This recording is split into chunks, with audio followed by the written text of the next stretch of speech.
412 డ్రోన్ల ద్వారా మేము పాల ప్యాకెట్లు కానీ ఫుడ్ కానీ విజయవాడ నగరంలో ఫ్లడ్ లో ఉన్న వాళ్ళకి అందించామన్నారు. అసలు విజయవాడ నగరంలో 412 డ్రోన్లు ఉన్నాయా? ఆ రోజు విజయవాడ నగరంలోన ఏదైతే ఫ్లడ్ ఏరియాలోన 10 డ్రోన్లు మించి ఎగరలేదు.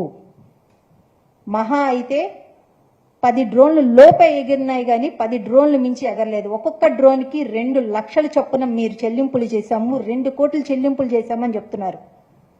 ఇదెంత అంటే ప్రజల కోసం అని ఫ్లడ్ గురి అయినారు, ఇంత ఇబ్బంది పడుతున్నారని దాతలు 534 కోట్ల రూపాయలు దాతలు స్వచ్ఛందంగా వాళ్ళు ప్రజల కోసం ఇస్తే దాన్ని కూడా బకాసురులు బుక్కినేడు బుక్కి, లేకపోతే పప్పు బెల్లం పంచుకునేడు పంచుకొని ఈ రకంగా ఇంత కష్టంలో ఉన్న వాళ్ళకి అందించకుండా ఇలాంటి ఒక లెక్కల చెల్లింపులు చూపిస్తున్నారు అని అంటే అది అసలు ఎంత హాస్యాస్పదంగా ఉందో ఒకసారి గమనించాలి.